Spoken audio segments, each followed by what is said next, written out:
Hey, what's going on? Matt O'Leary here, back with another video. And before we get started, just wanted to mention that you can follow me on social media at Matt O'Leary NY, Facebook, Twitter, Instagram, TikTok, all that fun stuff. We're talking New York Jets football and so much more. Also, if you haven't already, please make sure to subscribe to the podcast Just Jets. You can call in and get involved in the show. Leave your voicemail numbers right up here. We'll answer any and all questions you have, maybe on free agency, maybe something else. We will see. Episodes drop every Monday, so make sure to tune in. So what I wanted to do today was go over 3 cornerback options who are still left as of Saturday afternoon as I'm recording this. Hopefully nothing changes by the time this is edited and uploaded and by the time you view it. Obviously free agency is extremely fast moving, so this could potentially change. As of right now, though, these are 3 options who are a little bit on the cheaper side, like Logan Ryan's not going to be on this list, but 3 guys that I'd be interested in taking a swing on. The first is Ronald Darby, who is just 26 years old, coming from the Philadelphia Eagles. Now, injuries are definitely a concern for Darby. He's had them the last 2 years, but when he's healthy, he is one of the better cornerbacks in the league. Last year wasn't too healthy, had a 45.9 Pro Football Focus grade. The 3 years prior, though, pretty solid, 70.6, 79.9, and 68.3. He's just 26 years old, has a ton of starting experience, and is definitely someone that I'd be willing to take a 1-year swing on. I think about 1 year for $5 million should probably be enough to get it done. Again, the injuries are going to keep him from signing a long-term deal. He is someone who has started on the outside. He's a little bit of a smaller cornerback, but he could still play press. He can keep up with just about any receiver. For him, his biggest issue is injuries, which kind of reminds me of the Morris Claiborne situation from a few years ago. The Jets brought him in on a 1-year deal. It worked out pretty solid. They doubled down on it, and he was okay the second go-around, but I would seriously consider giving him a starting outside corner job, and I think it will come at a relatively low cost. And I mean, Joe Douglas knows him from his time in Philadelphia, so that's player number 1 I would take a swing on. Next on this list is Prince Amukamara. Now, usually I am very anti-signing corners over 30 years old. He is 31 years old, but he is coming off a really solid season, 68.2 Pro Football Focus grade. The 3 years prior, 80.2, 73.3, and 66.3, the 3 years prior.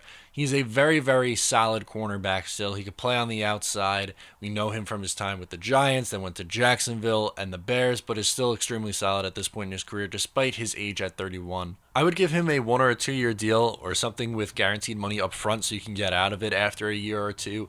You don't need him as a long-term solution, but you need some veteran competition there. Bless on Austin, Arthur Mollett, they're pretty solid. Bless, I think, is going to be your CB number 2. Arthur Mollett is going to be pretty much depth, and then you bring in Brian Poole, who is extremely solid in the slot. You need one more pretty good guy. I think Prince Amukamara or even Ronald Darby, who I mentioned earlier, would fill that role just fine. So I'd say 1 or a 2-year deal. Ideally, if you have to go 3, maybe you do that. But his cap number, I'm going to guess, is going to be around 8, 9, maybe $10 million a year. The final guy on my list is Darryl Worley, who was with the Oakland Raiders each of the last 2 years. He is 25 years old and had a 64 Pro Football Focus grade last year. He started 15 games for Oakland just last year. The year prior, started about half the games, about 7. So he is someone who doesn't have a ton of experience with Oakland, but 2 years prior, he was with Carolina and started a significant amount of games for them in 2016 and 2017. Now, the Raiders' defense was absolutely atrocious last year, but something that's a positive for Worley is he doesn't get very many penalties at all. He had 2 penalties, and he is extremely physical.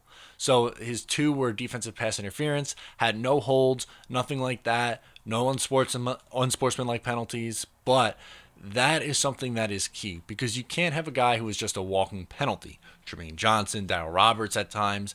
At least with these 3 guys listed, you don't have to necessarily worry about penalties as much, especially with Worley, and he is just 25 years old. He's been in the league for 4 years and has a ton of starting experience under his belt outside of that 1 year, which was 2018, where he didn't have a ton of starting experience, but he is definitely someone who I could feel comfortable with as an outside corner. He made an insane interception against Matthew Stafford this past year, one-handed pick. I think he is solid. Again, none of these 3 guys you're going to give $15 million and say, hey, you're a shutdown corner, get after it.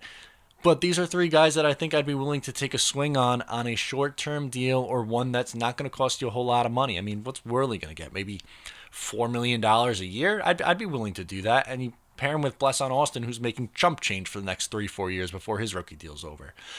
I know Logan Ryan's not on this list. Xavier Rhodes, who I just think stinks at this point in his career, is not on this list. I try to avoid veterans as much as possible. I know I went Prince, but he is someone who I think you get pretty decent value on and has maybe the highest ceiling of them all. The other two, there's some red flags, but they're still young and they could still be hitting their prime. So I'd be comfortable with any of these three guys. Let me know what you think in the comments down below or on social media.